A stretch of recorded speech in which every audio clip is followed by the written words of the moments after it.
O IUP inicia hoje a sua face pública e espera se tornar um ator relevante na expansão dos seus ideais.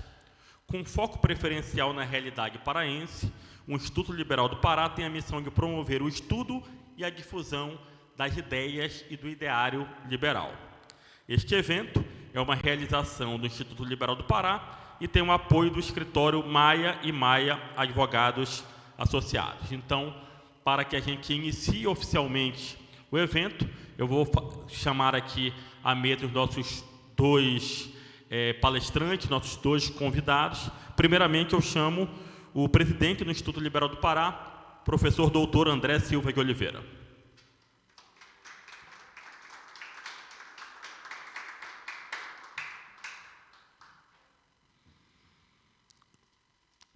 E chamo também o nosso convidado, o professor doutor José Cláudio Monteiro de Brito Filho.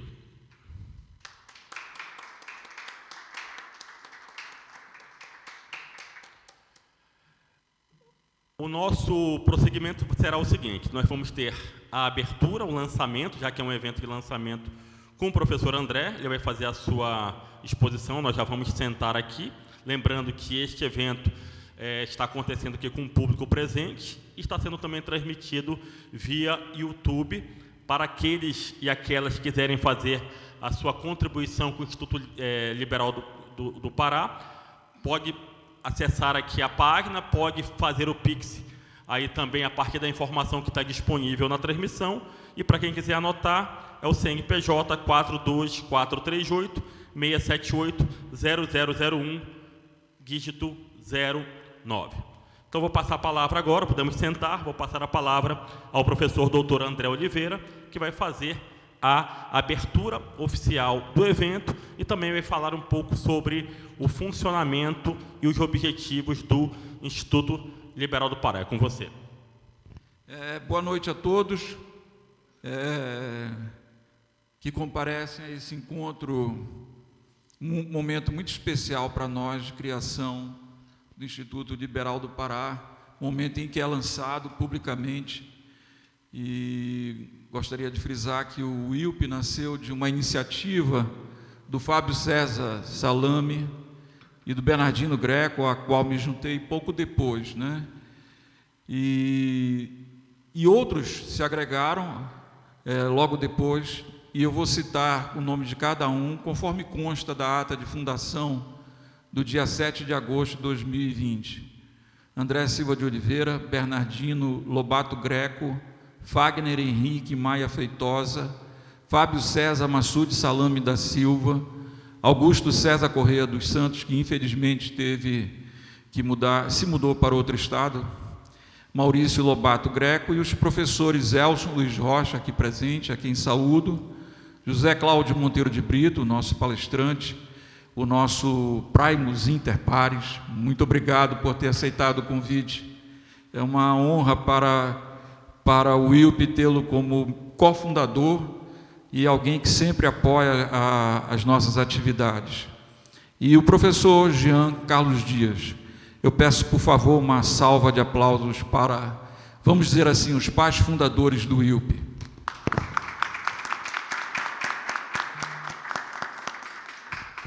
Bom, da fundação até aqui, foi preciso colocar o IUP de pé, né? O Rodolfo já adiantou alguma coisa. Hoje o Instituto Liberal do Pará possui um estatuto social devidamente registrado, CNPJ, um endereço que é virtual, que é aqui no DUIT, que hoje nos recebe para este evento. Eu agradeço a atenção do Leonardo. Um website que ainda funciona experimentalmente, uma conta bancária, já teve um apoio do escritório Maia, cujas doações permitiram a realização deste evento. E eu, com orgulho, informo que nossos tributos, isso é importante para os liberais, estão quitados, né? Não devemos ninguém, esse esforço é importante. Informo ainda que estamos em entendimento com a UNAMA, por intermédio do professor João Cláudio Tupinambá Arroio, que se mostrou interessado em realizar parcerias conosco. O nosso próximo evento, para o qual todos estão convidados desde já, será no auditório da UNAMA, no dia 16 de maio, daqui a 2 semanas, com uma palestra do professor Jean Dias, que é professor de Direito, enfim, salvo engano, ele é coordenador do novo curso de doutorado da CESUPA. A missão do IUP, conforme consta do nosso artigo 4º do nosso Estatuto Social, consiste na difusão do ideário liberal, né? O liberalismo nasceu no século XVII, não custa lembrar isto, da luta de homens comuns contra os abusos das monarquias absolutistas. Ou seja, da luta dos indivíduos que queriam o chamado governo limitado, no qual os incumbentes servem e prestam contas aos governados.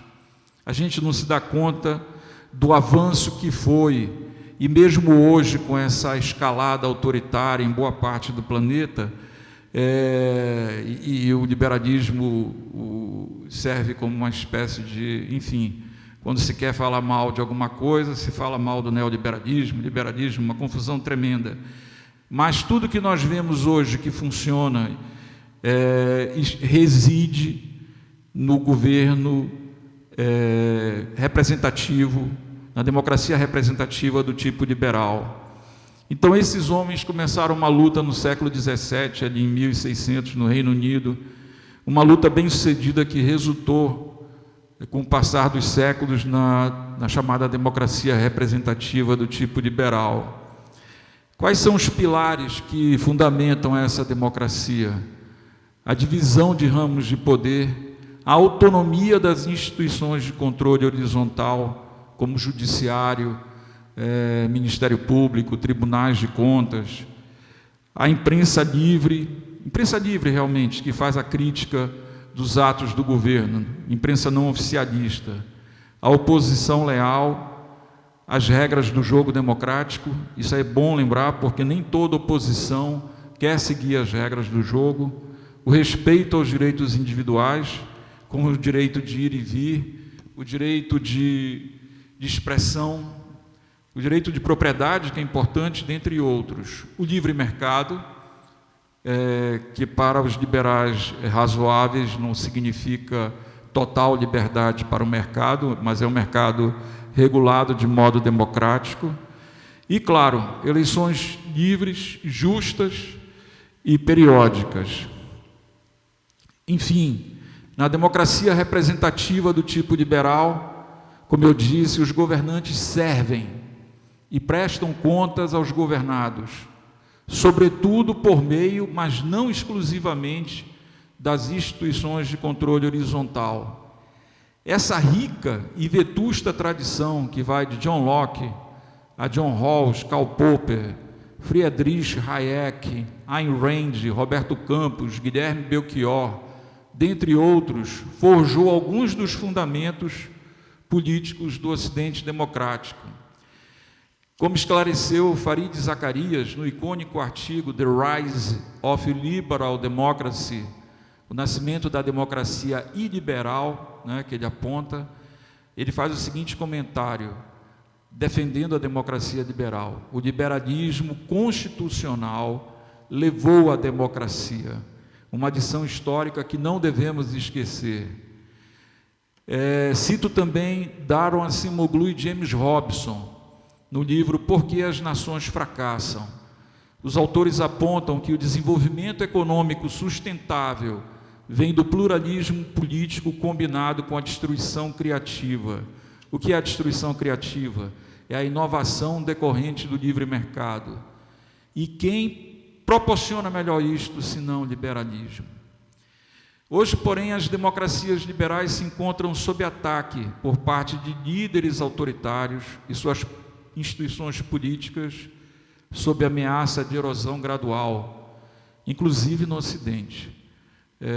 No livro Como as Democracias Morrem, Steven Levitsky e Daniel Ziblatt apontam como a democracia pode ser erodida gradualmente por dentro, comparando-a a uma partida de futebol. O Rodolfo e eu já publicamos artigos juntos, vários artigos, praticamente 2 dezenas quase, e a gente sempre conversa sobre isso, né? Sobre o que tratam esses autores, né? A comparação deles é a seguinte: na primeira fase, os líderes autoritários capturam o árbitro do jogo. Quem é o árbitro do jogo numa democracia? O judiciário e as instituições de controle. Judiciário, tribunais de contas, Ministério Público, a polícia. Em seguida, se isso não funciona, eles mudam as regras do jogo, mudam a legislação eleitoral para favorecer o partido governante ou a coalizão governante.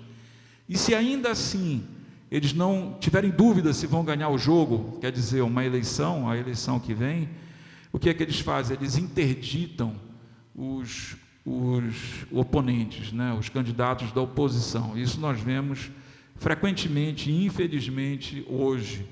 Nós vimos isso acontecer na Nicarágua, agora na Venezuela, na Rússia. Ou seja, existe uma ofensiva em vários lugares do planeta contra a democracia liberal, contra as regras do jogo fundadas no liberalismo político. Recentemente, todavia, no artigo Democracy, Surprising Resilience, numa tradução livre, a resiliência surpreendente das democracias, Steve Levitsky e Lucan Way declararam-se surpresos com o grau de resiliência das democracias diante das tentativas de erosão pelos autoritários.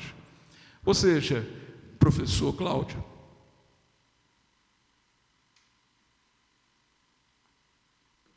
primeiro Levitsky matou a democracia no plano acadêmico.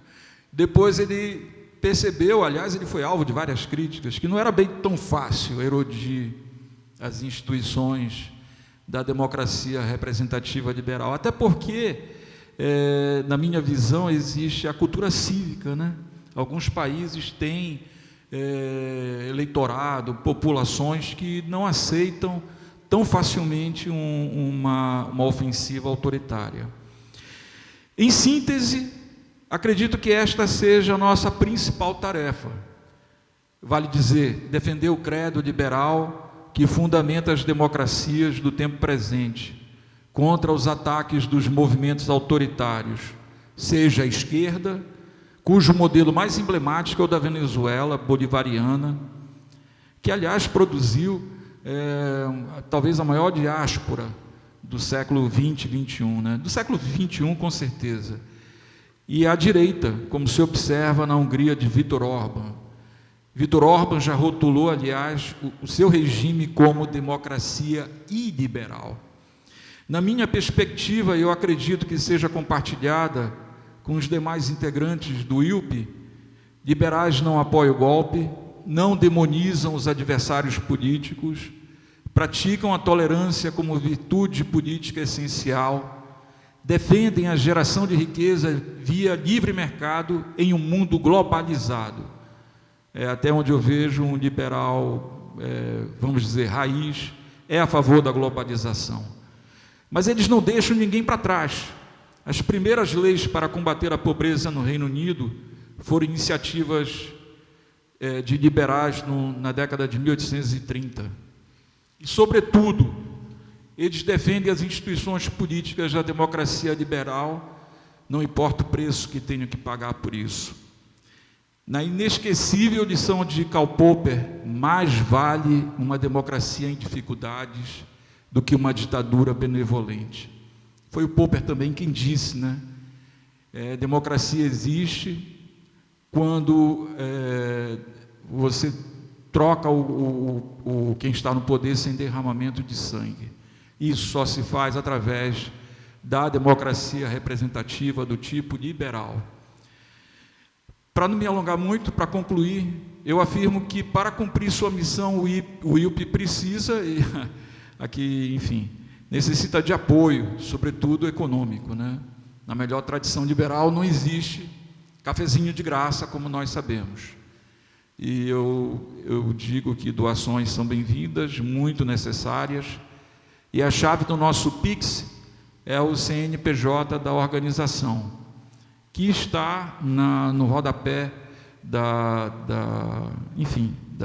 filmagem, né? 42 438 678 1000 ao contrário, dígito 09. Se vocês acreditam, vocês que nos ouvem, assistem, acreditam no ideário liberal e querem um Brasil diferente de tudo que nós tivemos, se querem mudar de rota, mudar a trajetória dependente de um passado patrimonialista, o IUP é uma excelente plataforma. Nós temos gente preparada, como o professor Cláudio, nós podemos realmente fazer um grande trabalho para convencer as mentes, né, e mostrar que o liberalismo não é esse bicho-papão que é apontado a razão de todos os males, mas ao contrário, o liberalismo é o caminho. Agradeço à minha família, especialmente minha mulher, Maria Lose, que está aqui, aos meus filhos, Ana Paula, Paulo André, ambos educados dentro do credo liberal que eu espero carreguem para toda a vida. Quero agradecer também muitíssimo ao Rodolfo Silva Marques, meu amigo, de muitas jornadas na ciência política, sem o qual este evento não seria possível. E ao professor José Cláudio Monteiro de Brito, um liberal de escola, primus inter pares, o nosso melhor quadro, que desde o primeiro momento aceitou se unir a nós, empresta seu apoio, valioso nome e vasto conhecimento ao IUP, e um rauciano admirável. E eu gosto do Popper, né? Eu sou a favor da grande sociedade aberta, e isso eu estava comentando há pouco com ele, é muito bacana, porque o liberalismo não é só, como alguns pensam, aqueles que defendem a privatização. Existe o liberalismo é uma riquíssima tradição política, econômica, que merece ser estudada, merece ser conhecida, e o IUP se propõe a isso, levar a mensagem do liberalismo, difundir essa tradição muito rica que praticamente mantém o Ocidente de pé. Muito obrigado.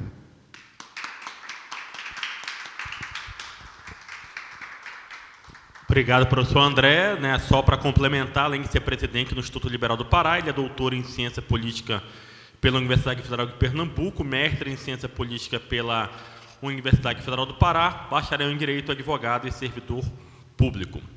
E agora nós vamos passar para a nossa palestra, a palestra de lançamento do Instituto Liberal do Pará. O nosso palestrante é o professor doutor José Cláudio Monteiro de Brito Filho. A palestra é intitulada O Pensamento Liberal como Opção Política. O professor José Cláudio ele é doutor em Direito das Relações Sociais pela Pontifícia Universidade Católica de São Paulo, fez estágio de pós-doutoramento no Uniceub, mestre em Direito pela Universidade Federal do Pará, professor da graduação e da pós-graduação do Centro Universitário do Pará, CESUPA, pesquisador visitante na Faculdade de Direito da Universidade de Lisboa, titular da cadeira 26 da Academia Paraense de Direito do Trabalho e da cadeira 22 da Academia Paraense de Letras Jurídicas. André e eu vamos deixar a mesa agora para podermos acompanhar a palestra, que é o grande momento desta noite. O professor terá aproximadamente 40, 60 minutos, ficar absolutamente à vontade para fazer a sua exposição e, na sequência, já devidamente conseguido, faremos umas 2 rodadas de perguntas para podermos aproveitar bastante o seu conhecimento aqui conosco. Muito obrigado pela presença, professor, e a palavra é sua.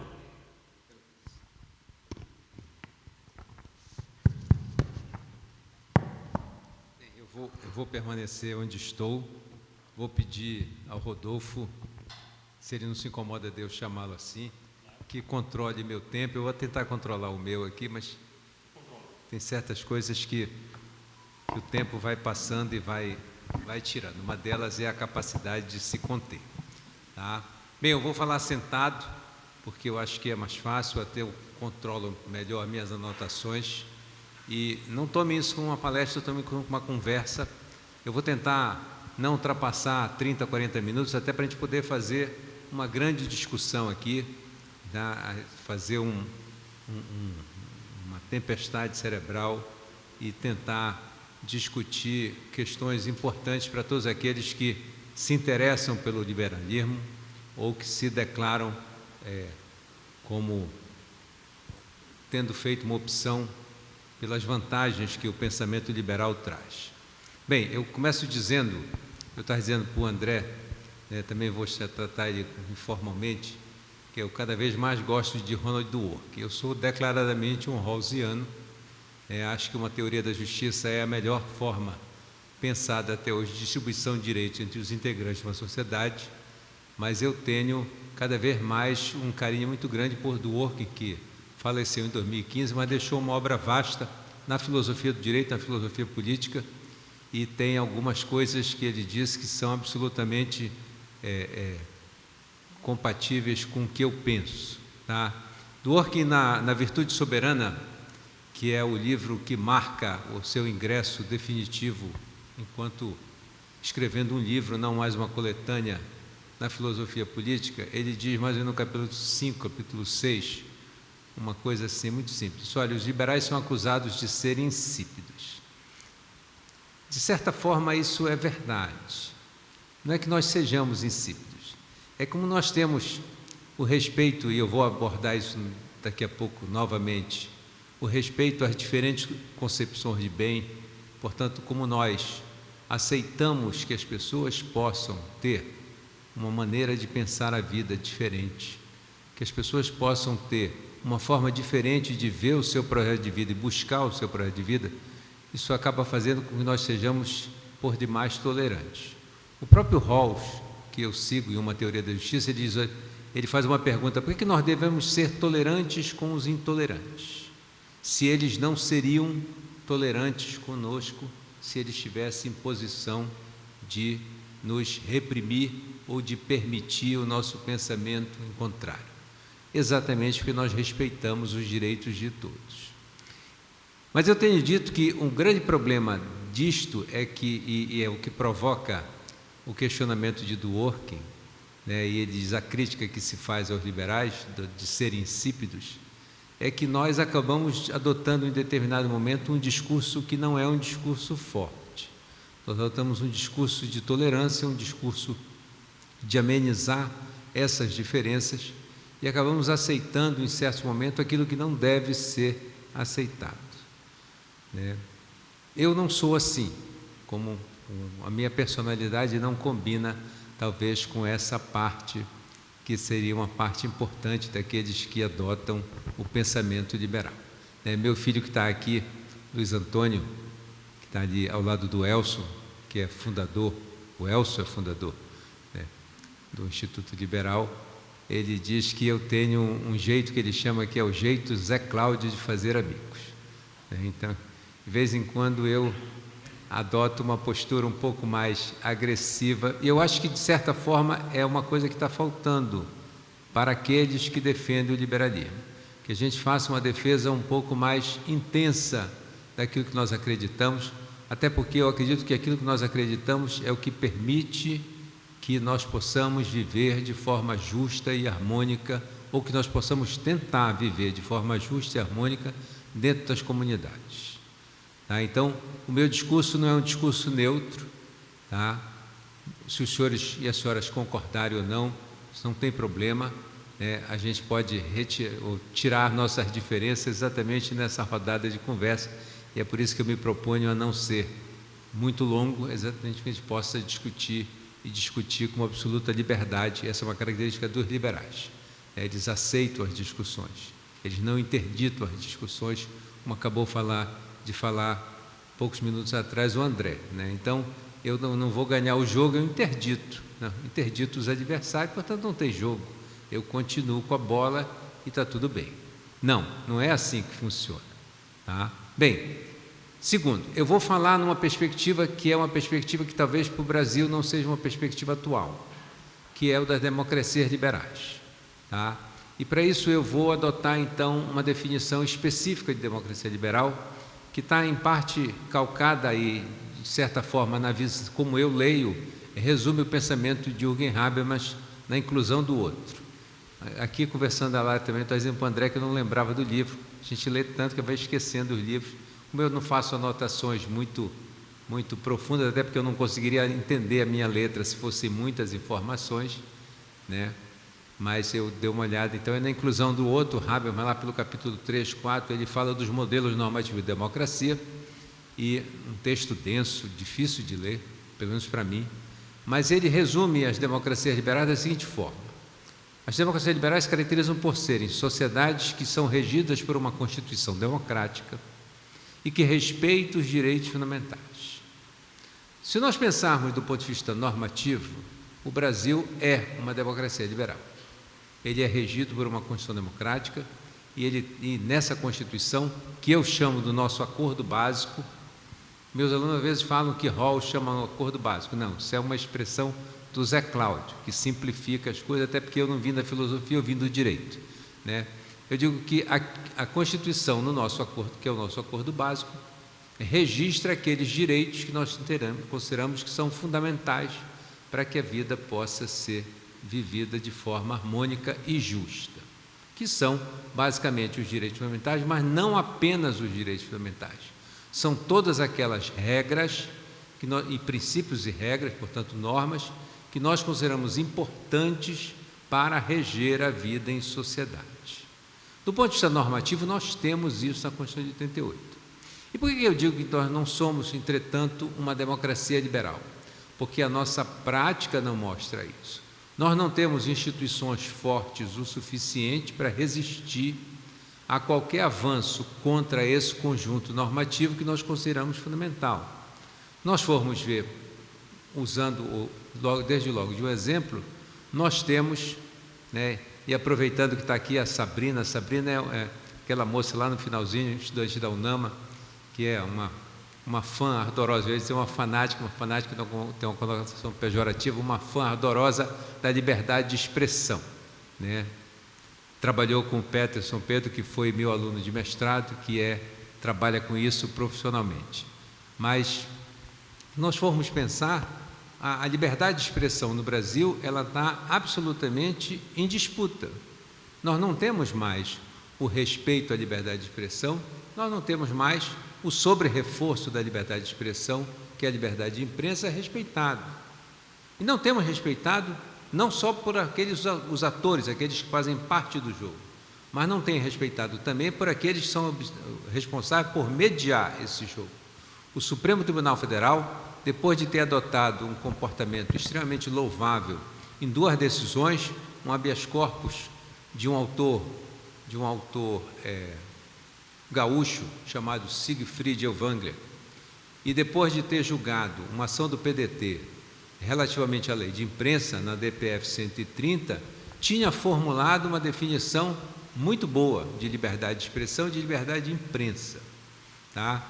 Foi a primeira vez que a Corte deixou absolutamente clara que a liberdade de expressão era uma liberdade, tinha natureza jurídica de liberdade. E essa é uma discussão jurídica, né? Muita gente pergunta às vezes qual é a diferença entre direito e liberdade. Não existe muita diferença entre direitos e liberdade, mas existe uma que é essencial. Os direitos podem ser regulamentados em si mesmos, as liberdades não podem. As liberdades só podem ser contidas pelo conjunto do ordenamento. Rawls diria, por um sistema geral de liberdades, né, como está lá em Uma Teoria da Justiça. Mas nós, ampliando um pouco, dizendo, olha, pelo conjunto do ordenamento.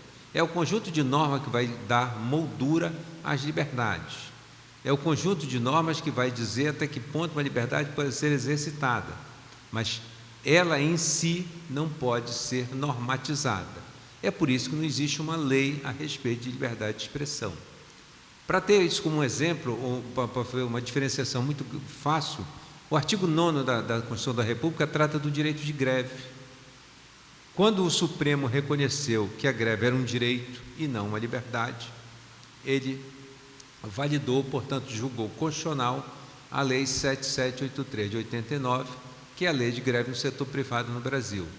Aí disseram, mas não é uma liberdade? Não, é um direito. Como é um direito, pode ser autorregulamentado. Eu posso limitar esse direito em si mesmo.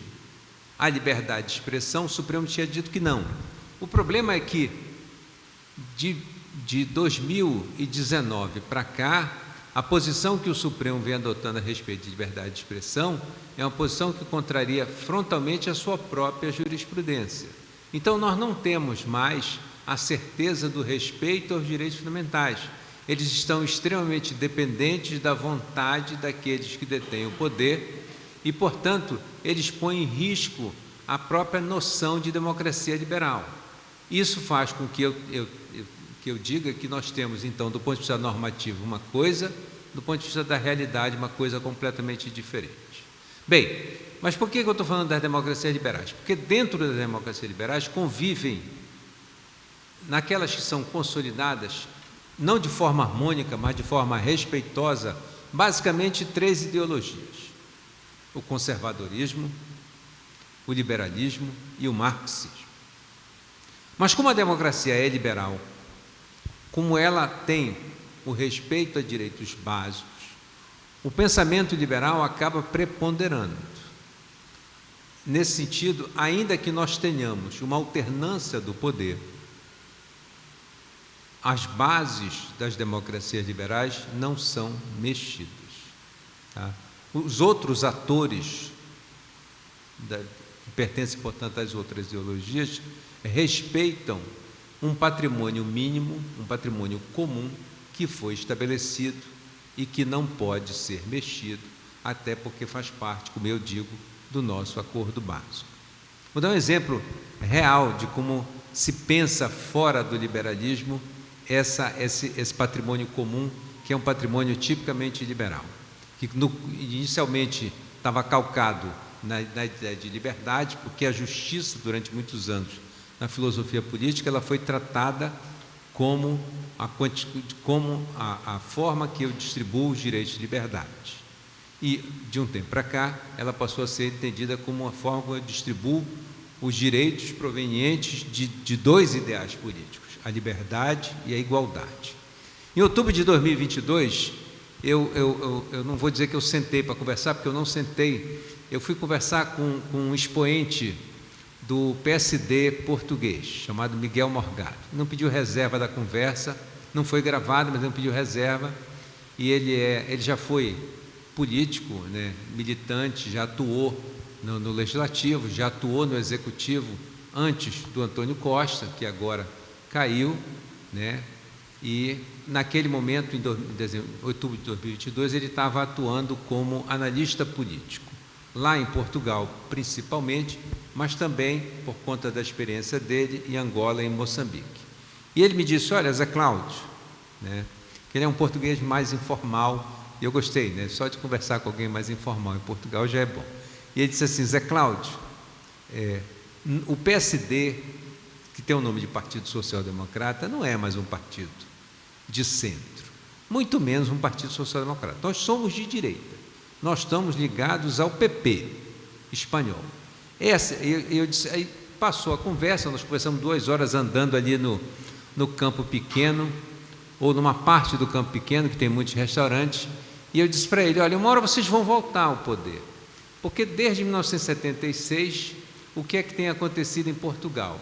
Ou o PS lidera uma coalizão, ou governa sozinho, ou o PSD faz isso, em coalizão ou sozinho.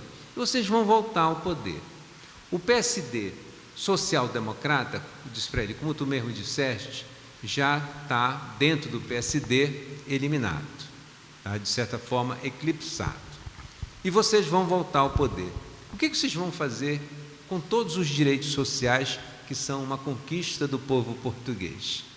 Se vocês agora são de direita, quase conservadores. E a aliança deles com o Partido Conservador, agora nessas últimas eleições, mostra exatamente esse pensamento.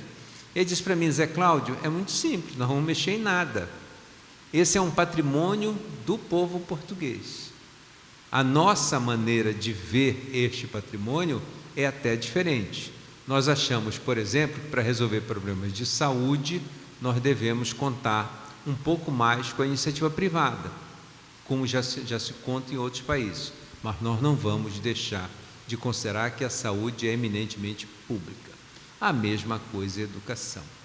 Então, eu tenho dito que nas democracias liberais, o conservadorismo tá? Que pode ser entendido como uma corrente homogênea, penso eu, ou pelo menos com bases mínimas. Mas a gente diz, olha, o conservadorismo não é uma corrente, não é uma ideologia homogênea. É difícil nós trabalharmos conservadorismo porque eles não têm uma proposta única. Eu acho até que tem. Se nós lermos Burke, se nós lermos Russell Kirk, se nós lermos Roger Scruton, né, que considerava Rawls e Dworkin de esquerda, e de esquerda mesmo, né, no Fraudes, todos os militantes, o livro chama mais ou menos isso, né, vamos ver que eles têm a sua maneira de ver o mundo é uma maneira homogênea, mas eles se adequam quando eles estão no poder, dentro das democracias liberais. Alguns dizem que são em torno de 37 a 39 hoje em dia no mundo, consolidadas do ponto de vista normativo, do ponto de vista prático, né, da vida prática. Tá? Eles se adequam e respeitam. A mesma coisa o marxismo. Os marxistas, eles têm, dentro das democracias liberais, oferecido suas contribuições a partir das suas convicções próprias. E eu tenho dito, olha, não se fala mais em socialismo no mundo sem falar de Marx. É por isso que eu não falo em socialismo, eu falo da ideologia marxista mesmo. Marx pegou os socialistas utópicos, colocou de lado, impôs a sua visão. Isso foi comprado pelos trabalhistas alemães, e a partir daí o marxismo se tornou a forma que se tem de ver o pensamento socialista. Essa é a visão que eu tenho. Tá? Aquilo que não seguiu o ideário de Marx, da forma como ele concebeu, transformou-se em outra coisa. Por exemplo, para ficar bem claro do que eu estou falando, na Segunda Internacional nós tínhamos duas correntes nítidas, depois uma delas é expulsa. Nós tínhamos os marxistas revolucionários, nós tínhamos os marxistas revisionistas, né? Dentre eles, o mais conhecido, Eduardo Bernstein, com a social-democracia. E o pensamento de Bernstein a respeito do marxismo naquele momento era o seguinte, ele dizia, olha, Marx já vinha dando sinais de que ele não acreditava mais na revolução violenta como forma de alcançar o socialismo. Então, não vamos mais eliminar o Estado capitalista e colocar no seu lugar o Estado socialista por meio da revolução violenta. Acabou acontecendo, mas não num país industrializado, num país agrário como a Rússia. E Bernstein dizia o seguinte, ele já acredita que nós podemos alcançar o socialismo de uma outra maneira, pelo voto. Mas ele pregava, Bernstein, exatamente o mesmo ideário que Marx pregava. Ou seja, nós vamos alcançar o poder, vamos transformar a sociedade, vamos criar condições para que um dia o Estado socialista desapareça e no lugar dele surja o comunismo. Né? Estava conversando com o André também, a teoria marxista tem um vício de origem, ela trabalha com um ser humano que não existe, que é o ser humano absolutamente desinteressado em si mesmo.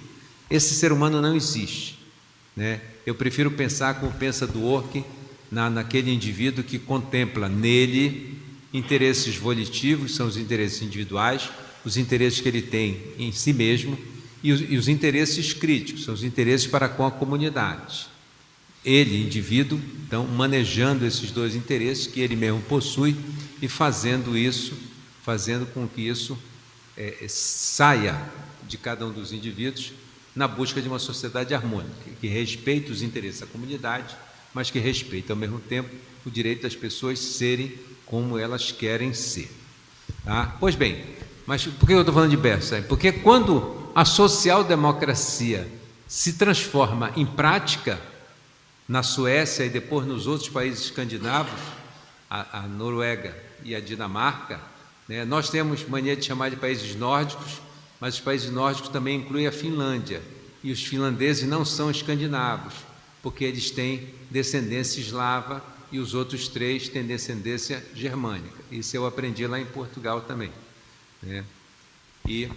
Então, quando ele entra na Suécia e depois se espraia pela Dinamarca e pela Noruega, já entra de uma forma completamente diferente. Eles respeitam a liberdade, eles respeitam a propriedade privada e eles respeitam os contratos. A social-democracia quando ela se torna prática, ela já não é marxista. Ela já é uma doutrina que hoje em dia, depois principalmente da sua suavização no que diz respeito ao papel do Estado, tá? Ela hoje em dia se aproxima muito mais do liberalismo igualitário de Rawls e do Dworkin do que existe com uma concepção, tá, totalmente autônoma, embora eu defenda, e essa é uma das coisas que eu fiz em Portugal, estudar a social-democracia, eu defendo que ela ainda pode ser considerado como sendo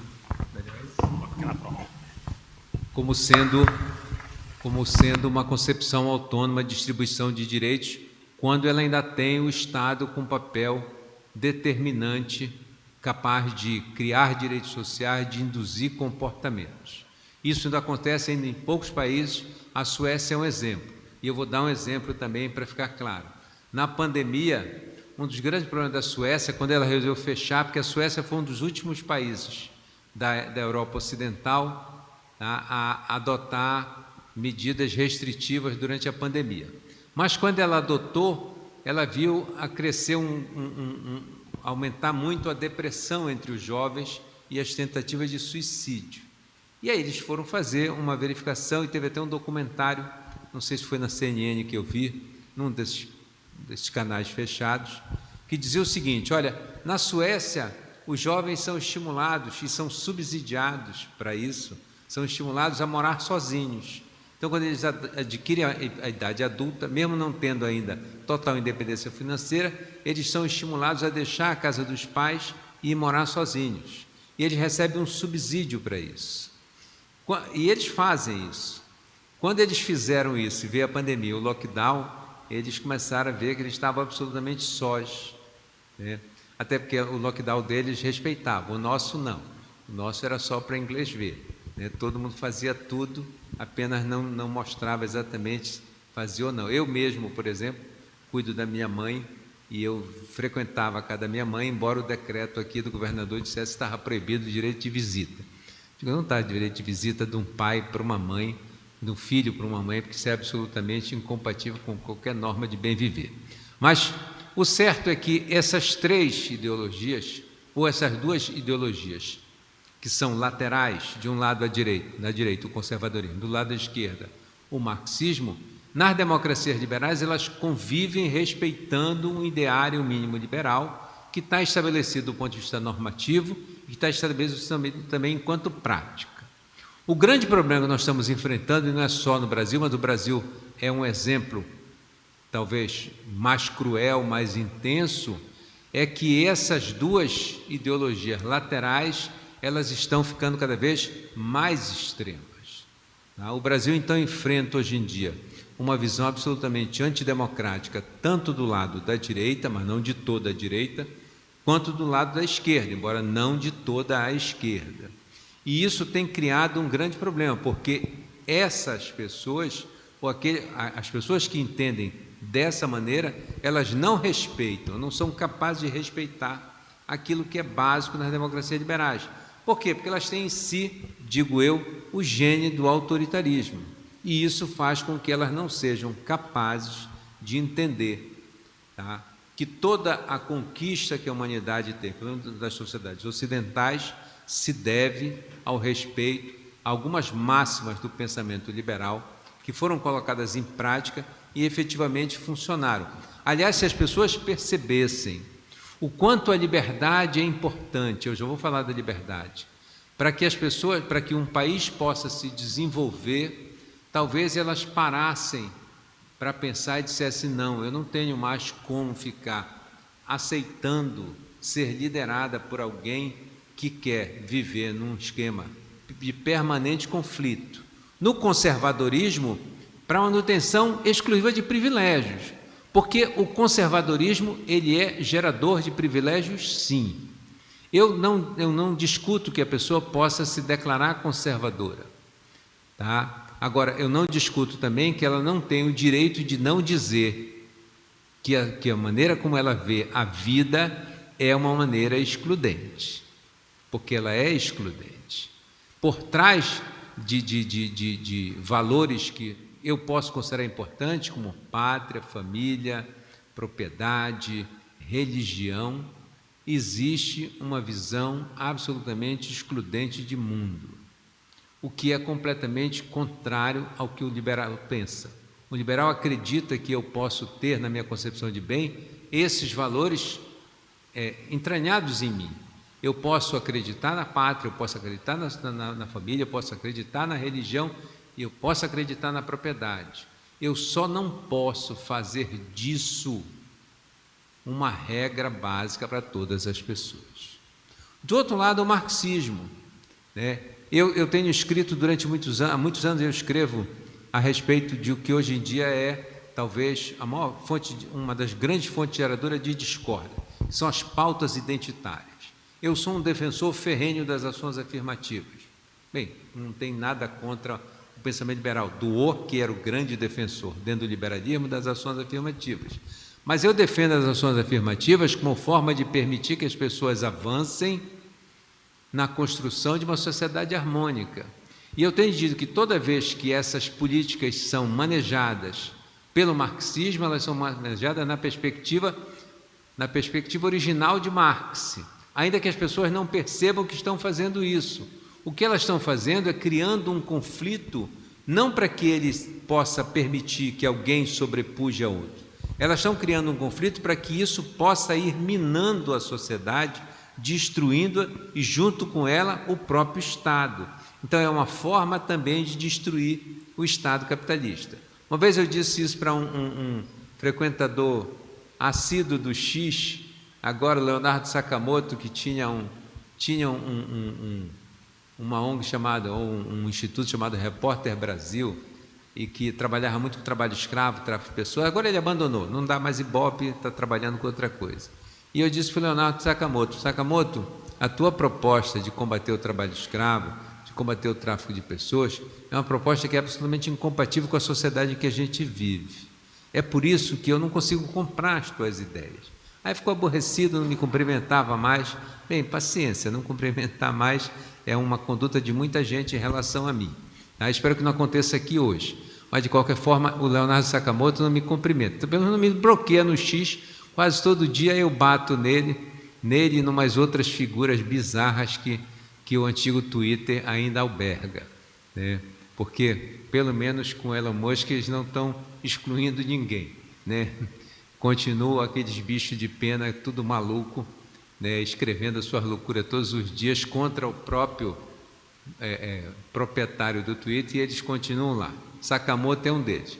Mas o certo, então, é que quando nós temos essa caminhada para os extremos de duas ideologias que não podem ser dominantes, porque elas não são capazes de oferecer a harmonia que a sociedade liberal, pelo menos teoricamente, é capaz de proporcionar, o que nós temos é, então, um total esfacelamento.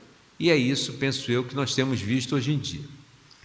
Eu queria dizer o seguinte, aliás, eu vou em abono da minha afirmação, eu vou usar a afirmação de dois comunitaristas, que não são conservadores, né, como Charles Taylor, como Alardea McIntyre, mas que são comunitaristas que acreditam na visão hegeliana de que a ação moral válida é a ação que é aceita pela comunidade e não, como Kant dizia, a ação que não instrumentaliza ninguém, mas que parte de cada um dos indivíduos, né? Quem são esses dois comunitaristas? Um famoso mundialmente, Michael Walzer, o outro famoso aqui nacionalmente, porque ele escreve num jornal de grande circulação, que é o Hélio Schwartzman, né? Os dois já disseram, embora eles não se conheçam, né, já disseram a mesma coisa. Disseram, olha, nós até acreditamos que a prática comunitarista é boa em diversos aspectos, e por isso nós somos comunitaristas. Mas nós não queremos viver no mundo comunitarista. Nós queremos que essa proposta comunitarista corrija o mundo liberal, porque ele é o único mundo em que é capaz de haver respeito aos direitos fundamentais das pessoas e, portanto, o único em que talvez se tenha em algum momento um maior nível de harmonia. E eles não defendem o liberalismo. Eles são de uma outra corrente teórica do ponto de vista não das ideologias, mas da distribuição específica de direitos. Bem, Mas como já disse o André de outra forma, né, e aqui eu vou me repetir, não há um pensamento liberal. Nós temos, não é um pensamento monolítico, há um pensamento liberal, e eu vou dizer quais são os elementos comuns, mas ele não é monolítico. Nós temos autores, a existência de autores que trabalham com ideias completamente diversas mostra isso. Nós pensarmos dos primórdios para cá, né? Locke no segundo tratado do governo, Kant na fundamentação da metafísica dos costumes, John Stuart Mill, né, o autor da Sabrina, em Sobre a Liberdade, tá? Ludwig von Mises no liberalismo e numa vasta produção teórica, Friedrich Hayek, né, um mentorado, uma palavra comum hoje em dia, de Mises, mas depois adquiriu vida própria no caminho para a servidão, né? Karl Popper, que é o autor por excelência do André, né? John Rawls, que é o meu profeta, num bom sentido, Robert Nozick, Ronald Dworkin. Se nós pensarmos nesses autores, nós vamos dizer, mas eles são completamente diferentes. Eles são completamente diferentes porque eles propõem uma forma de organizar a sociedade e o Estado e distribuir direitos, pensando nas teorias da justiça, completamente distinta, mas eles têm uma base comum. Qual é essa base comum? A base comum é o ideal político da liberdade. No direito nós chamamos de princípios, mas eu acho que a expressão ideal político, que vem da filosofia política, expressa melhor. Nós temos um ideal que é comum a todos os liberais, a liberdade. E dentro dela alguns aspectos que não são mutáveis, ou que não estão em disputa dentro do liberalismo. Pelo menos os aspectos em si. Estão em disputa apenas a maneira como nós manejamos esses aspectos. O primeiro, eu já falei, são as diferentes concepções de bem. Isso, para mim, é a base do liberalismo. Porque a liberdade no liberalismo é o dever, a liberdade craseada aí, corresponde ao dever que nós temos de respeitar as diferentes concepções de bem. Ser liberal não é gostar de todas as concepções de bem, ou seja, das formas de alcançar a vida boa, das formas de alcançar objetivamente, na perspectiva aristotélica, a felicidade. Respeitar as diferentes concepções de bem é saber e tolerar que outras pessoas tenham projetos de vida diferentes dos nossos. É claro que não há um elastecimento total. Projetos de vida que prejudicam a comunidade não são concepções de bem que possam ser aceitas. Mas se eu quero viver de uma forma e isso não afeta direitos de terceiros, essa concepção pode ser até que ela não me agrade, mas ela tem que ser por mim, pelo menos, respeitada. Se não, como diz o Jean, se vocês puderem ir assistir o Jean, no dia 16, vão. Eu tenho aula, eu estou tentando remarcar a minha aula na pós, lá no Cesupa, para poder ir assistir o Jean. Jean é meu chefe lá no programa de pós-graduação em Direito do Cesupa, que está em nível de doutorado e de mestrado agora, mas o Jean foi meu orientando de doutorado, ele foi meu primeiro doutor, né, foi o primeiro doutor que eu fiz na Federal do Pará, entrou em 2004 lá, na primeira turma do doutorado, e é um cara que me fez pensar a filosofia política de uma maneira mais sistemática. Aquilo que eu lia, né, de uma forma aleatória, eu passei a ler de uma forma sistemática para poder orientar o Jean, que queria trabalhar com Rawls, que era um autor que eu conhecia, mas que eu conhecia de uma maneira mais atabalhoada, né? Então vale a pena. Bem, mas voltando aqui, então o Jean diz, olha, não é nem respeitar, é tolerância, Cláudio. Então, tolerar, tá? E uma outra questão, que é o respeito à existência do livre mercado. E aí não é ser um liberal econômico no seu sentido mais intenso da palavra, né? Não, é aceitar que o mercado, tá? Que a livre iniciativa e que o livre mercado são elementos importantes para uma sociedade que se quer desenvolver e desenvolver de forma harmônica. É claro que se nós pensarmos em um libertário e um liberal igualitário em relação ao mercado, eles veem o mercado de uma maneira diferente. Dworkin diz isso, ele diz assim, olha, Nozick, quando pensa o mercado, pensa como uma entidade quase absoluta, mais ou menos como Hayek defende no Caminho para a Servidão. A intensidade de Hayek no Caminho para a Servidão, penso eu, está muito mais motivada com o medo que ele tinha do ingresso à social-democracia na Inglaterra naquele momento, do que o que faz com que ele rejeite algumas instituições como planejamento que foram importantes e não são incompatíveis com o livre mercado, desde que sejam feitas de uma forma mais suave e não de uma forma intervencionista. Tá? Planejamento é bom em qualquer hipótese, né, em qualquer atividade que se faça, mas o Dworkin diz, olha, nós não pensamos no mercado aqui. O mercado, para os liberais igualitários, ele é muito mais domesticado. Ele serve a uma distribuição justa de direitos.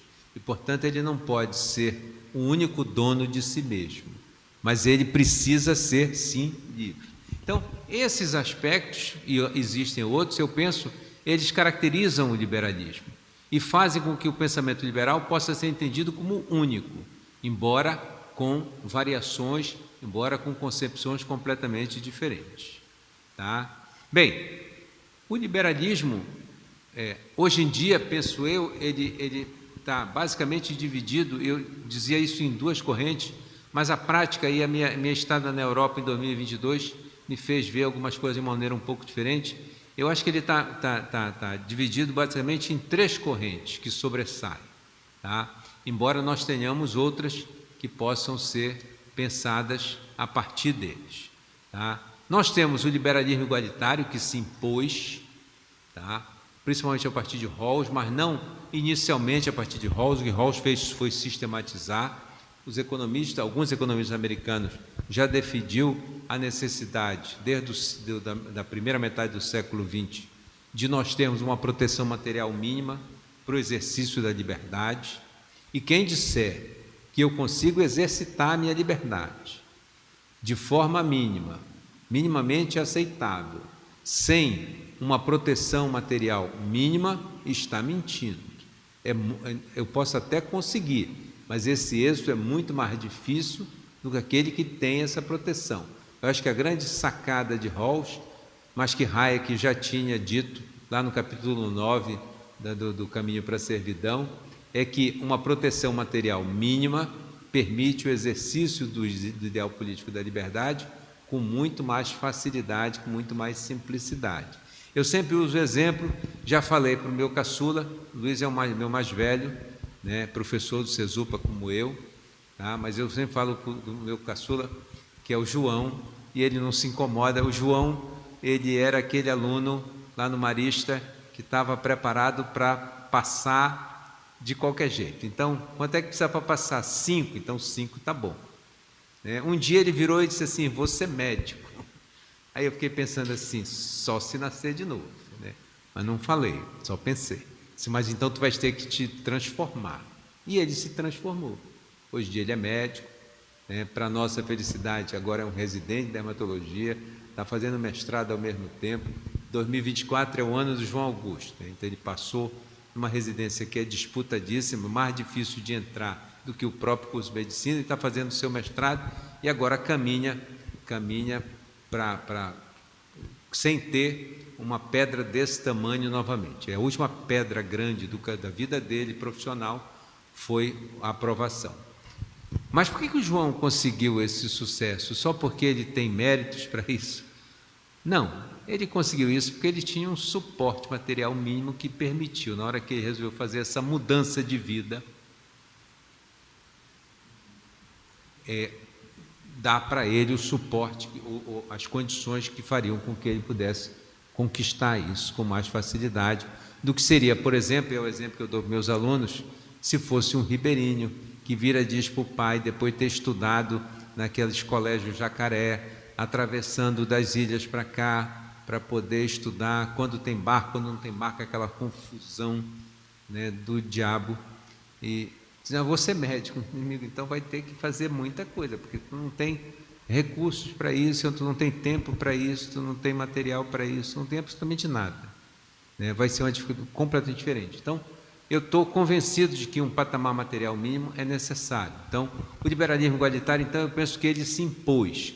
Até porque, como eu tenho dito depois que eu passei por Portugal, depois que a social-democracia foi caminhando para a direita, ela caminhou no sentido do liberalismo igualitário, né? As reformas de Cavaco Silva, a reforma de Tony Blair, as reformas que foram feitas pelo próprio Mitterrand no seu segundo mandato, porque no primeiro mandato ele nacionalizou tudo, no segundo ele desnacionalizou tudo, que ele tinha nacionalizado, teve que aprender que não prestava para fazer de volta, né? Mas aproximaram muito, e hoje em dia eu penso que o liberalismo igualitário, embora não com essa denominação, os portugueses ignoram que seja isso, né? Quando a gente fala, tá? É uma corrente dentro do liberalismo que se impôs. O libertarianismo, que é a resposta de Nozick, 3 anos depois de uma teoria da justiça, 74, para reafirmar a ideia de que o ideal político da liberdade é suficiente sozinho para a construção de uma sociedade justa, também, tá?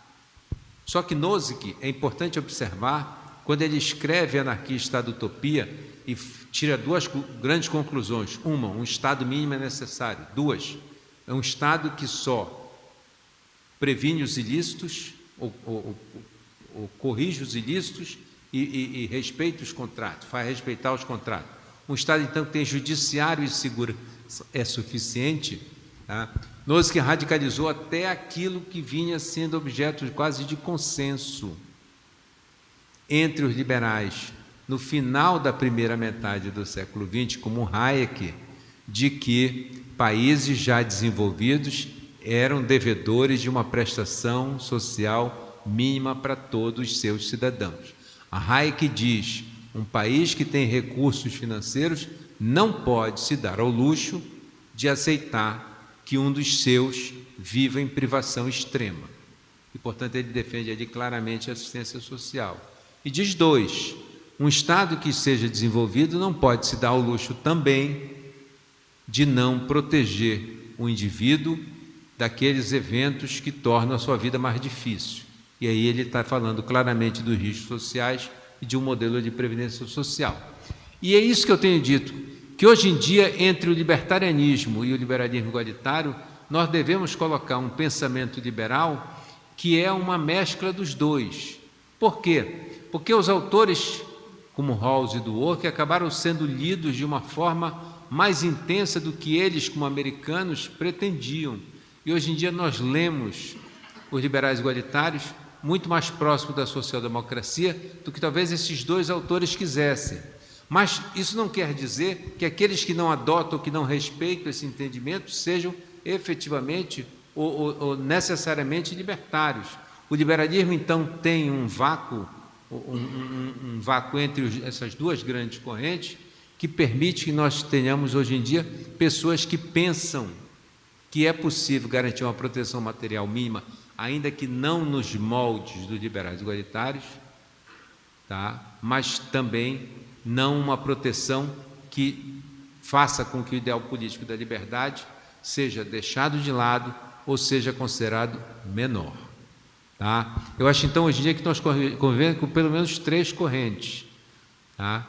E é bom que elas existam, é bom que elas existam, até porque, em determinado momento da história dos países, das sociedades, é preciso que nós sejamos mais defensores de uma proteção social.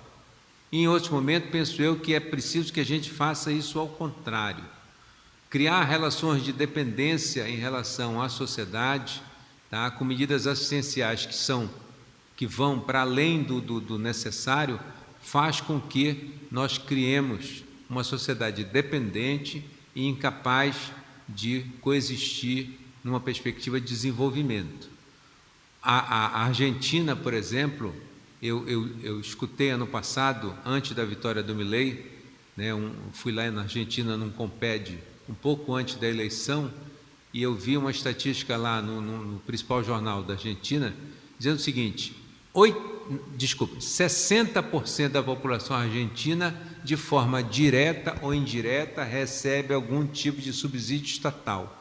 Não é possível pensar numa população que, de forma direta ou indireta, recebe ajuda do Estado para sobreviver. 60%. mais da metade, né?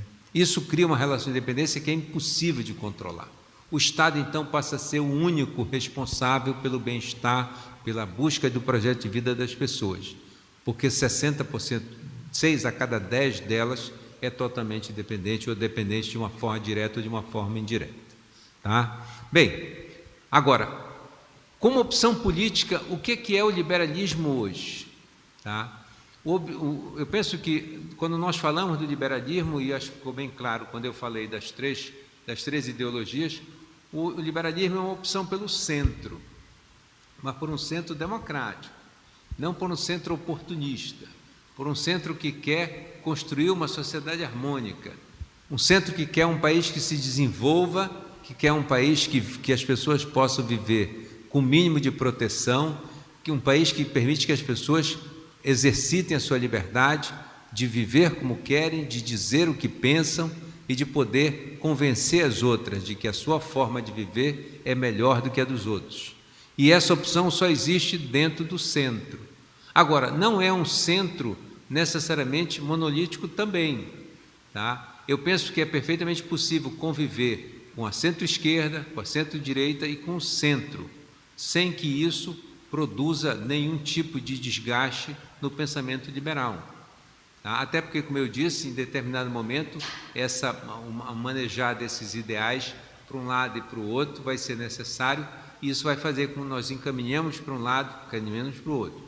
Uma vez eu disse para o Zenaldo Coutinho, foi meu colega de colégio, né, lá no antigo NPI, que ainda existe, mas que era uma proposta diferente no Núcleo Pedagógico Integrado. O Zenaldo era um ano adiantado na minha frente, mas era um colégio pequeno, todo mundo se conhecia. Eu encontrei com ele, ainda deputado federal, e eu disse: olha, Zenaldo, talvez o grande mérito do Fernando Henrique Cardoso, e eu não gostava do Fernando Henrique não, né, foi que ele conseguiu unir a proposta social-democrática a uma proposta que era considerada absolutamente incompatível, que era do PFL. Isso fez com que ele conseguisse manejar alguns direitos de uma forma mais adequada. Se ele tivesse permanecido preso só ao ideário social-democrático na sua versão mais rígida, nós não teríamos a privatização, por exemplo, do serviço de telefonia, que era, para os mais velhos, nós lembramos, um verdadeiro caos. Né? Nós, mais velhos, lembramos da gente discar e esperar linha. Isso era uma coisa impensável. Um celular, então, você diz: o que é isso? É esperar que dê um sinal de linha para a gente poder, então, discar para onde vai ligar. Né? Era essa a situação. Né? Um regime de monopólio que era absolutamente contraproducente. Quem viveu o período da telefonia estatal e vive hoje em dia, consegue relevar, com um pouco de raiva, é claro, mas consegue relevar todas as trapalhadas que as grandes operadoras fazem com a gente todos os dias. A Claro, a Vivo, a TIM e por aí vai. Né? Por quê? Porque era um desastre. Hoje em dia nós temos um desastre menor ou muito menor. Tá? O que não pode, penso eu, é nós pensarmos uma ação política que seja divorciada das conquistas que nós temos. Eu não acho que seja tempo das pessoas tentarem impor dentro do liberalismo uma visão extremada de um lado, uma visão extremada de outro, desrespeitando aquilo que é, como eu digo, o nosso acordo básico. A Constituição de 88, ela tem claramente um perfil social-democrata, né? Essa análise não foi feita por um liberal, nem ela foi feita por uma marxista, que é a Gisele Cittadino, professora de Direito da PUC do Rio de Janeiro. Gisele Cittadino, quando ela analisa, num livro chamado Justiça e Pluralismo, é mais ou menos isso o título do livro, do que é, do ponto de vista das teorias da justiça, a Constituição de 88, ela diz: olha, a Constituição de 88 é claramente uma Constituição liberal e igualitária, tá? Porque a maneira social-democrata de criar as normas dentro da Constituição conduzia ao pensamento defendido por John Rawls. Tá? Em parte, ela tem alguns dispositivos que podem ser tidos como comunitaristas, como, por exemplo, as disposições relativas ao meio ambiente e aos povos indígenas. Em outros, ela tem um perfil que ainda é muito compatível com o pensamento libertário, em relação ao direito de propriedade, mesmo havendo o direito social de propriedade. Mas ela é basicamente uma Constituição que reconhece direitos de liberdade e direitos de igualdade. Qualquer das posições que se adote não vai poder ser imposta ou ser exercitada, melhor dizendo, sem levar em consideração a isso. E aí eu vou terminar lembrando alguém que eu já falei. Nós precisamos, dentro do liberalismo, penso eu, na hora de pensá-lo como ação política, reconhecer que os nossos credos mais específicos, sejamos nós libertários, liberais, nesse vácuo, ou nesse meio que eu estabeleci, ou liberais igualitários, ou liberais sociais, como o Elson é, ou liberais multiculturais, como é o pensamento de um canadense chamado Will Kinnick, nós vamos ter que reconhecer o que disse Miguel Morgado: o exercício da ação política só pode ser feito preservando um patrimônio comum que os portugueses têm e que nós temos também. Essa é a minha proposta, essa é a maneira como eu penso, que eu devo encerrar, para que a gente possa então estabelecer a partir daqui uma discussão em relação a esse ou qualquer outro tema. Pessoal, obrigado.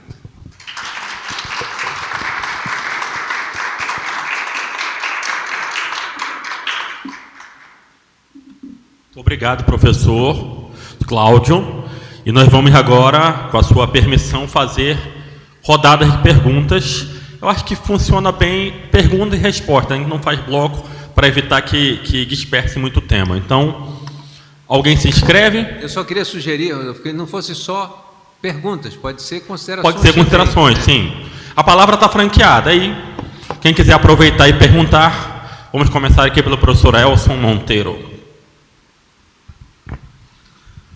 Bom, primeiro, parabéns aí pela palestra brilhante do Cláudio.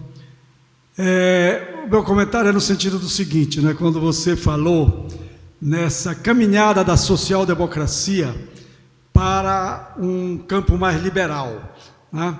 Porque realmente, quando a teoria marxista se desenvolve, os partidos surgiram, não foram chamados de partidos comunistas, foram partidos social-democratas, com a ideia da estatização absoluta da sociedade, que ocorreu na União Soviética, que gerou no final estagnação econômica, um Estado totalitário, etc. E essa social-democracia que caminhou para o campo liberal, ela construiu a Europa moderna, a Europa contemporânea, né? E, num certo sentido, hoje ela é muito mais social-liberal que uma social-democracia das suas origens. Talvez você possa dizer que um Estado ou outro é social-democrata porque ele tem uma presença do Estado maior, né? Empresas estatais, por exemplo, né? E seria um Estado social-liberal aquele que é um Estado menor, mas que não deixa de ter uma preocupação social, que garante saúde pública, educação pública, mas não se mete em transportes para serem públicos, por exemplo, né, ou coisas assim. Então, isso é uma questão importante, porque o projeto mais à esquerda não conseguiu sucesso nenhum, né? O desmonte do leste europeu, aquilo, na hora que as tenazes da repressão afrouxaram, aquilo se desmantelou, né? O projeto extremista de direita também não chegou também a grandes coisas, ainda que tenha reorganizado momentaneamente algum país, mas com uma política agressiva, racista, militarizada, intolerante, que também não levou a muita coisa, né? Então, isso eu acho que mostra uma grande vitória do liberalismo, né? Esse avanço nessa direção. Você pega onde existe a melhor qualidade de vida no mundo, na Europa, Nova Zelândia, países que vão por essa linha. Uma questão apenas refletindo, quando você falou do PSD em Portugal, né? Eu estava lembrando aqui a origem desses partidos no 25 de abril, de dias atrás, comemorados 50 anos. Na verdade, a social-democracia em Portugal é o PS, o Partido Socialista, do antigo Mário Soares, que inclusive negociou a entrada de Portugal na União Europeia, né? E havia uma liderança chamada Sá Carneiro, do partido PPD, o Partido Popular Democrático, que ele percebeu que a sigla social-democrata era importante, e ele mudou o nome do partido, Partido Social-Democrata. Mas, na verdade, havia 3 espectros, vamos dizer, na política portuguesa naquele momento, né? Você tinha o Partido Comunista, forte, logo no pós-74, do Álvaro Cunhal. Você tinha o PS, socialista na linha social-democrata, com mais presença do Estado, como Portugal é, nesse sentido, né? E uma centro-direita liberal conservadora, que deu origem a esse partido, o PSD, Partido Social Democrata. Então, o fato que você relatou da conversa lá com um membro do Partido Social Democrata em Portugal, que ele diz, não, nós não somos mais social-democratas, nós somos isso. Eu acho que eles sempre foram um partido liberal conservador, de centro-direita, mas não a social-democracia portuguesa, que é basicamente o Partido Socialista, né? E o Partido Comunista acabou se dispersando e entrando em decadência, né? Hoje tem até o Bloco de Esquerda lá, que também agora nas últimas eleições também se esvaziou, né? Seriam esses comentários aí apenas complementares e realmente muito boa a sua palestra. Mas gostei muito de vir aqui e ouvir, me senti gratificado. Olha, o Elcio, se ele tivesse ido fazer a pesquisa que eu fiz, ele teria mais facilidade, porque eu tinha uma dificuldade muito grande de lidar com a história portuguesa, né? Porque para compreender a social-democracia em Portugal, e foi o meu primeiro objetivo, era compreender a social-democracia em Portugal. Meu objetivo é compreender a social-democracia nas suas diferentes facetas na Europa, né? Mas eu comecei com Portugal, não pelo domínio da língua, porque eu falo em espanhol com bastante facilidade, por ter começado pela Espanha, até conheço alguns professores de lá. Mas é com o português e com o Sandro Alex lá, com amigos em Portugal e até parentes, foi mais fácil optar por Portugal. Mas eu tive uma dificuldade muito grande de lidar com a história, porque a história não é neutra, né? Então, o Elcio conhece bem. Então, eu comecei a ler os livros de história para compreender Portugal de 74 para frente parecia que eu estava lendo coisas diferentes, né? Depois a gente vai vincular os historiadores à sua ideologia. Então, era o pessoal do PCP, era o pessoal do PS, né, que o Mário Soares chamava de socialismo democrático, e o pessoal do PPD, depois PSD, né, do Sá Carneiro. Mas eu acho, Elcio, que, de certa forma, o PSD, embora ele fosse um partido de centro-direita, ele acabou tendo uma vertente social-democrata, né?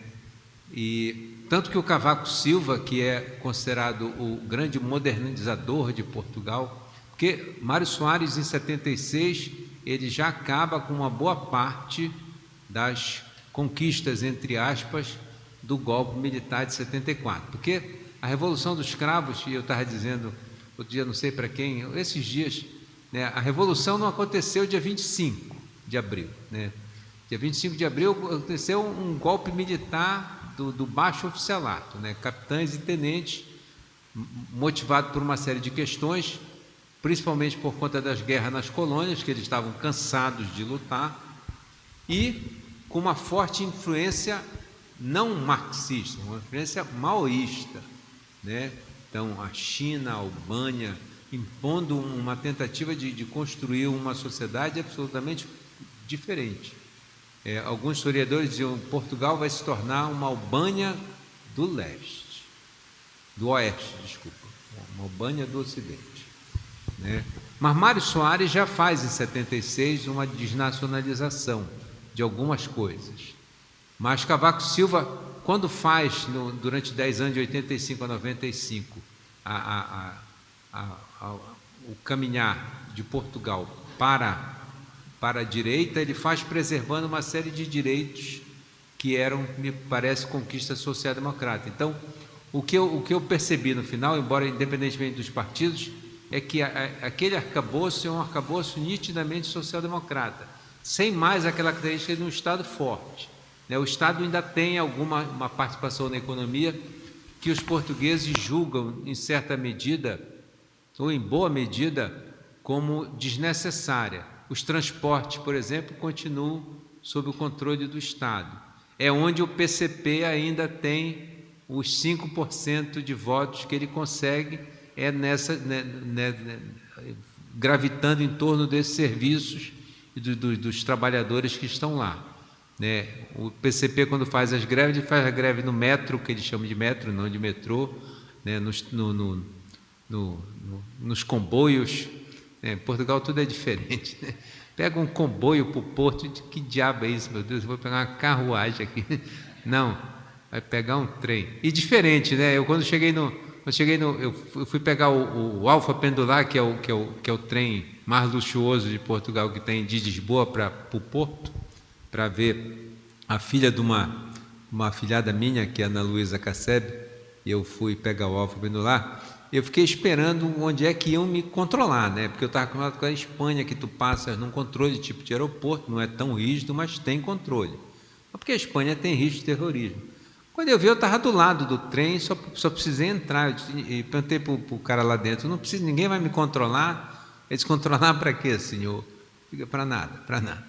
Essas perguntas a gente não faz em Portugal, Entrei, sentei na minha cadeira, antes que eles dissessem alguma coisa que eu não ia gostar muito, Mas tu estás coberto de razão, Agora, enquanto falavas, eu só fiquei pensando, para o El seria mais fácil entender a lógica. Eu li muito da história portuguesa para tentar compreender o que tinha acontecido e depois para tentar compreender o que existia de verdade ou não entre os historiadores, porque cada um tem a sua maneira de ver.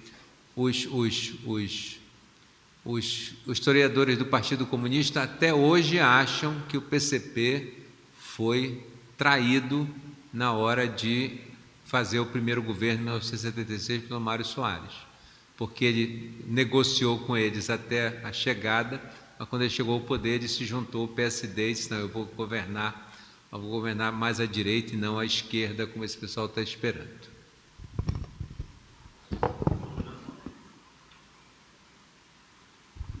Pessoal, boa noite. Luiz Antônio. Antes de fazer a pergunta, eu queria aproveitar a oportunidade para parabenizar o presidente André, não só por organizar a palestra, mas principalmente pela iniciativa de liderar aí agora a publicização do Instituto, do IUP. É uma iniciativa importante para a gente fomentar o debate de liberalismo aqui, que realmente a gente precisava de um ambiente como esse que cresça cada vez mais. E vocês vão me perdoar o informalismo aqui, mas eu vou fazer uma pergunta para o meu pai aqui. Não vou chamar de professor Zé Cláudio, tá?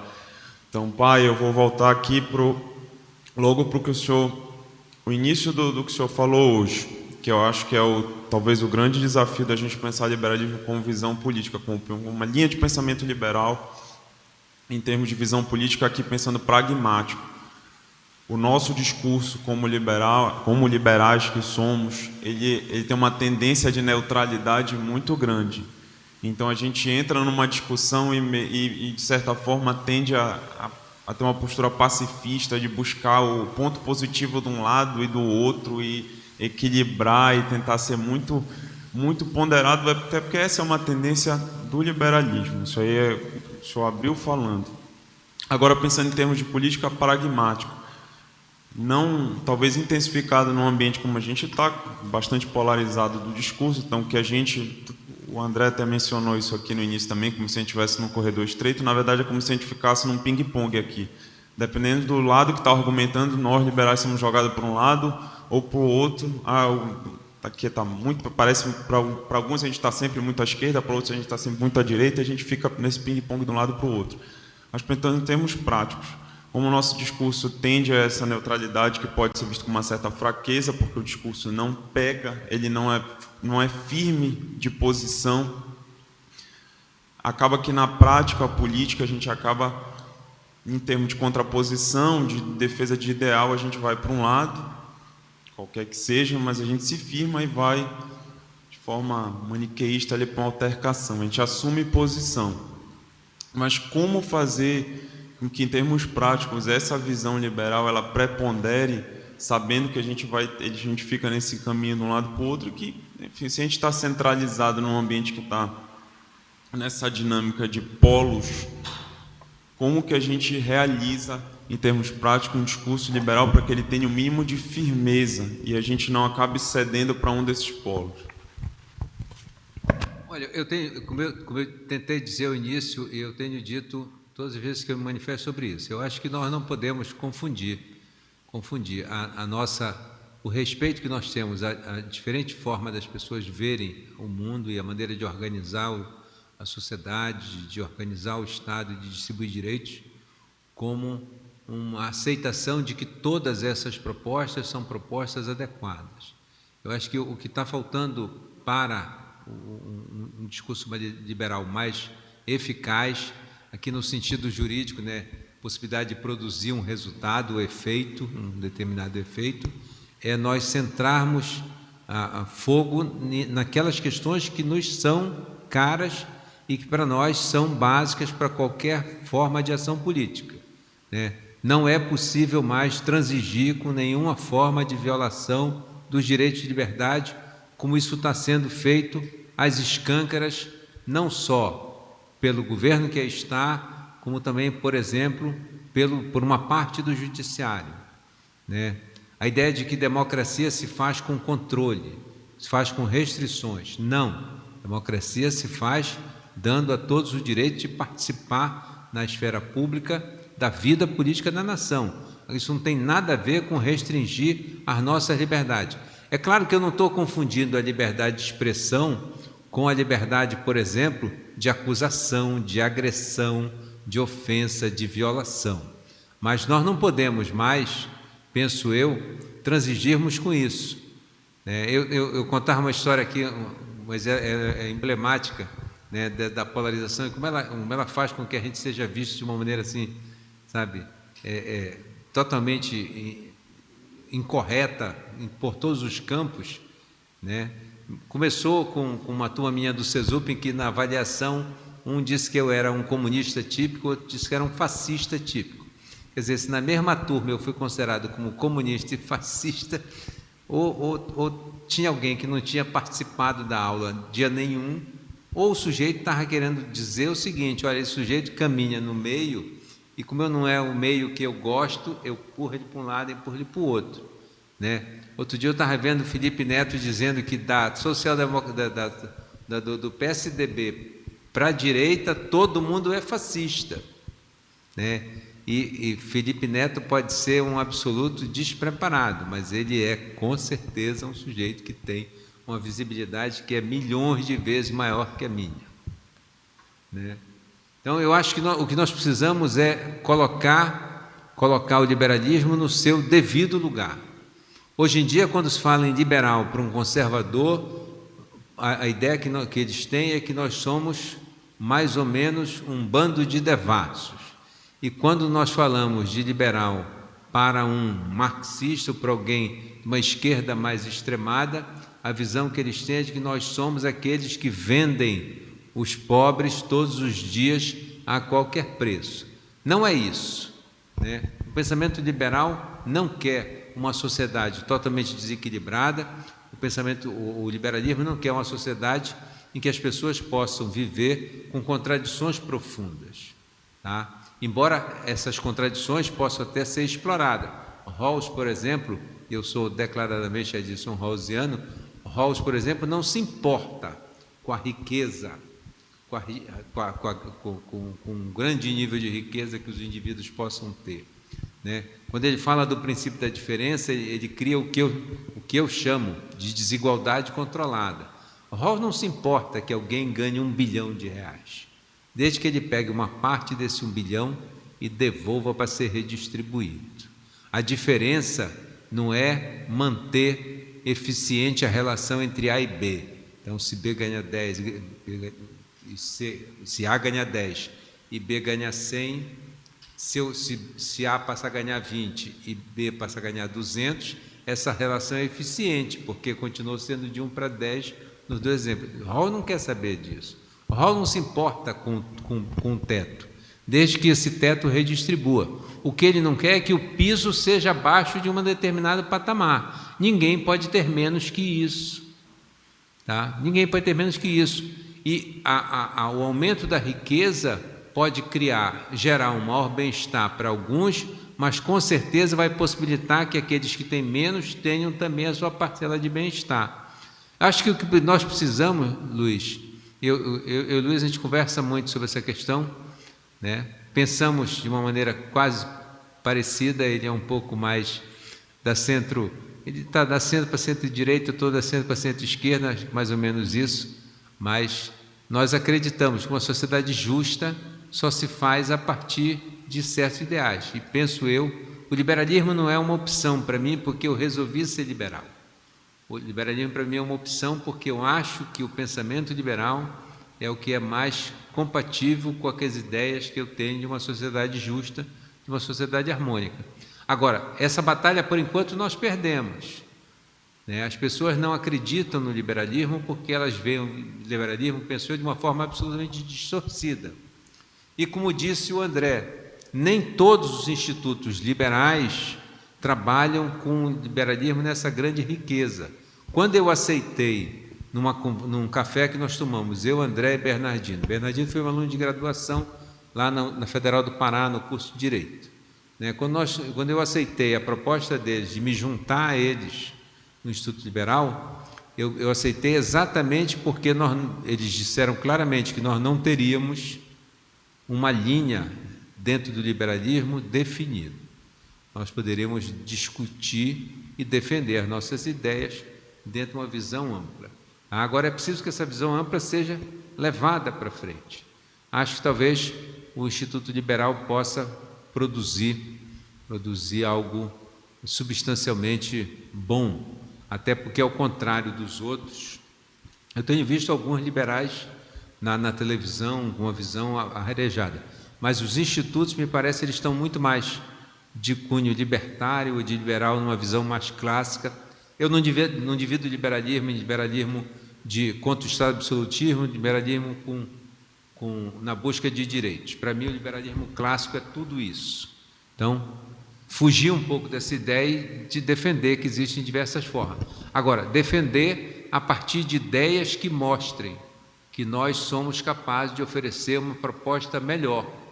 Porque aí, o Luiz sabe que eu penso assim, não importa se nós vamos reabilitar essa palavra ou se nós não vamos reabilitar. O mais importante que isso é nós mostrarmos que as nossas ideias são capazes de produzir talvez uma sociedade melhor do que essas duas opções que estão aí, tá? Que podem fazer em determinado momento ter algum sucesso econômico, mas vem transformando esse país num país que avança e retrocede, avança e retrocede. Eu não sou um cético, aliás, talvez eu seja, ainda não me descobri, mas David Hume, eu sempre digo, David Hume dizia o seguinte: as sociedades têm um momento certo para se desenvolver. Quando esse momento chega, elas se desenvolvem. Se elas não percebem, esse momento passa e elas nunca mais se desenvolvem. Eu fico pensando, às vezes, se o Brasil já não passou e se nós ainda temos chance. Eu acho, e eu ia falar isso no início, eu acho que a minha geração talvez não tenha mais chances. Eu ainda brigo muito por isso, mas eu acho que a minha geração tem muito mais chances. A minha geração, na ação política, produz vexames diários, né, frequentes, né, absolutamente previsíveis. Talvez a geração do Luiz, geração das meninas, geração dos teus filhos, André, essas gerações sejam capazes de produzir uma situação diferente. Agora, isso não quer dizer que nós, os mais velhos, não podemos participar desse esforço. Eu só acho que a minha geração é uma geração que, de certa forma, pôs tudo a perder. Nós tivemos a Constituição de 88, nós tivemos a oportunidade de nos transformar, de desenvolver esse país, tornar ele mais justo, economicamente mais viável, e o que nós estamos vendo aí é essa destruição principalmente, aí eu vou datar claramente, de 2002 para cá. Né? Eu era feliz, não sabia, ainda gritava fora FHC. Minha culpa, minha máxima. Obrigado, professor. E nós vamos agora para a última intervenção, professor André. Aí, na sequência, o senhor comenta e faz as suas considerações finais. Parabéns pela excelente palestra. Realmente, eu me lembrando do meu professor de filosofia, que só falava sobre Nietzsche, né? Me dou conta do quanto eu perdi, né? Mas eu queria me reportar ao que disse o professor Luiz e sobre o que fazer, né? O que os liberais podem fazer em relação a esse momento. Não se fala nem mais em polarização, mas em calcificação, não é isso? Na ciência política das posições. A sua resposta foi muito boa e eu queria comentar o seguinte, 2 pontos, para não demorar. A gente tem que entregar a chave do auditório às 10. Queria dizer o seguinte, o liberalismo, a agenda liberal, melhor dizendo, ela vem se impondo pelas bordas no Brasil. Hoje se criou um consenso, o Marcos André Mello, cientista político, e o Carlos Pereira e outros escreveram um livro chamado Brasil in Transition, e isso faz uns 5 anos mais ou menos, e eles disseram o seguinte: há 2 consensos que foram forjados no Brasil. O Bolsa Família tem muito a ver com o que o senhor falou, de ter o social mínimo exigível para cada um. Hoje nem os partidos chamados de direita propõem o fim do Bolsa Família, porque que país nós queremos se nós deixarmos na estrada, né, grandes segmentos da população? Você não pode desprezar essa questão grave, né, de que muita gente ficou para trás. Então há esse consenso, em primeiro lugar, e o segundo, esse mais de perfil liberal, que é a responsabilidade fiscal. Agora nós tivemos um governo que fica hesitante, que vai, eu vou cumprir a meta de déficit zero, ora não vou cumprir, gerando incerteza no mercado, enfim, principalmente aos liberais, etc. Então eu gostei muito da sua resposta para o Luiz. Eu acho que o IUP tem um papel nisso. Reafirmar o credo liberal, repetir, sempre repetir os valores nos quais acreditamos. É só assim que o liberalismo vai avançar. A gente tem que repetir, sempre, o valor da liberdade e desfazer essa imagem que se construiu sobre os liberais, né? Que os liberais defendem os ricos e os liberais desprezam a igualdade. Tudo isso não é verdade, é o contrário.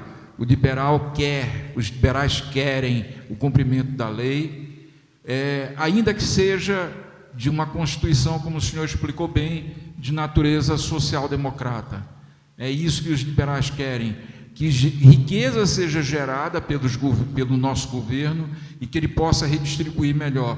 O governo só vai redistribuir melhor se arrecadar mais, se for liberal. Liberal no sentido de criar incentivos para a geração de riqueza. E eu não vejo neste governo esse chamado à geração de riqueza. O governo não gera riqueza, ele cria incentivos para a geração de riqueza. E isso, infelizmente, eu não vejo. Mas eu comungo do seu pensamento. Repetir, defender sempre o credo liberal para abrir espaço abrir espaço nesse corredor estreito em que nós estamos hoje. Professor, 5 minutinhos aí para as suas considerações finais. Não é isso. Eu acho que, pelo menos uma coisa, os lados, as ideologias que nos ladeiam, elas têm de bom, não de bom no que isso reflete, no que isso resulta, mas em termos de disciplina. Eu acho que é preciso também que a gente, na prática política, não abra mão de valores básicos que nós temos. Então, se nós respeitamos toda e qualquer concepção de bem, uma prática política que seja desrespeitosa dessa ideia, ela deve ser rejeitada sempre sumariamente.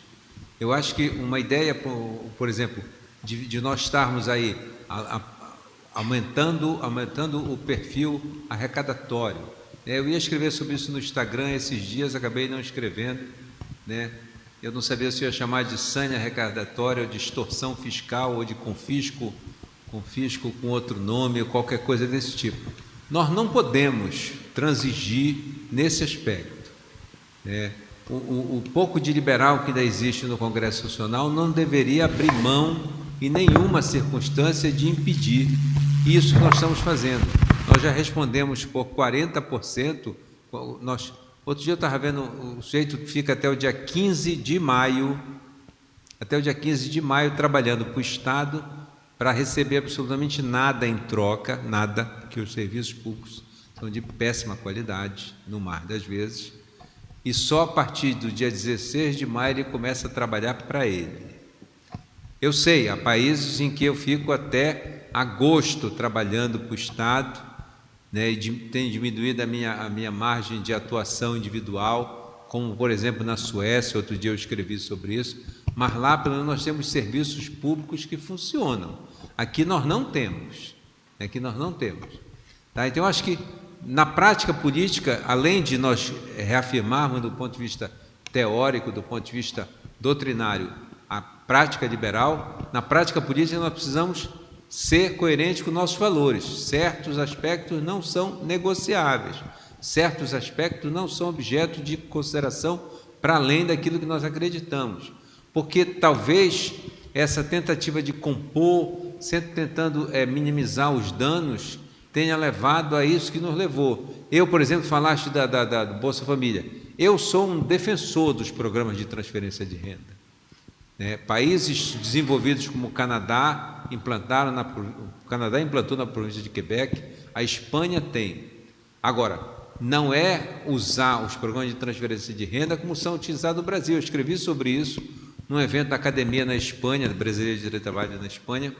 Me convidaram para falar desse assunto, falei lá em Sevilha, falei online, porque era o período de pandemia, eles estavam em Sevilha e eu estava aqui chupando o dedo, falando para eles em Sevilha. Mas que beleza, né?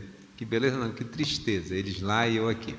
Mas falei, depois publiquei nos anais desse evento que os programas de transferência de renda ou de auxílio emergencial, porque também envolvia, como o caso do Bolsonaro, eles são extremamente importantes. E o consenso há de que isso é importante, embora alguns políticos, o consenso seja de que se eu defendo contra isso, eu não me elejo.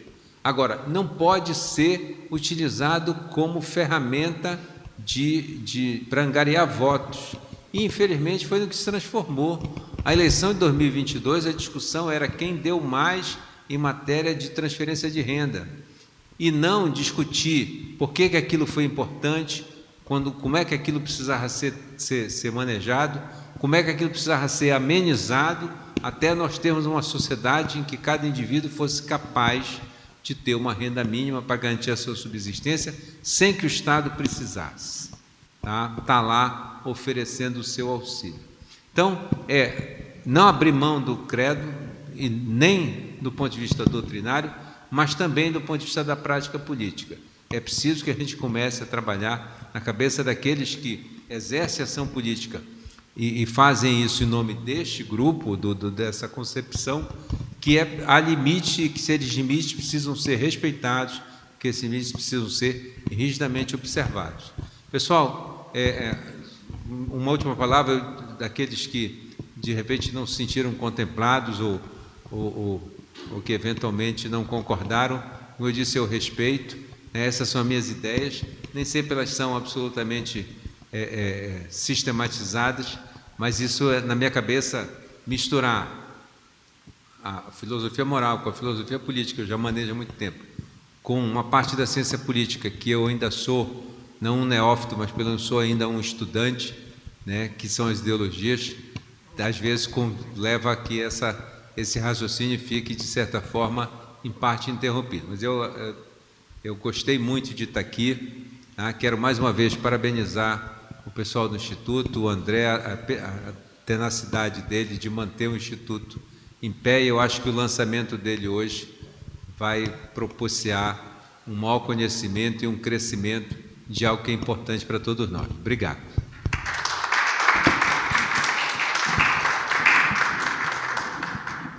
Então esse foi o nosso evento de lançamento do Instituto Liberal do Pará, com essa palestra brilhante do professor doutor José Cláudio Monteiro de Brito Filho. Temos um próximo encontro, marcado para o próximo dia 16 de maio, daqui a 2 semanas, em um dos auditórios da UNAMA, Alcindo Cacela, e o palestrante vai ser o professor doutor Jean Carlos Dias. Para aqueles que querem contribuir com o IUP, podem fazer doações Pix para o CNPJ, a chave Pix 42 438 678 0001, dígito 09. Agradecimentos, vou me afastar aqui, cada da microfonia. Agradecimentos na noite de hoje, o evento, realização do IUP, apoio do Maia e Maia Advogados. Também, no evento de hoje, apoio do jornalista Guinei Souza, da produtora 12 Comunicação, e o evento está acontecendo aqui no Do It Coworking. Boa noite, um abraço a todos e a todas e até a próxima.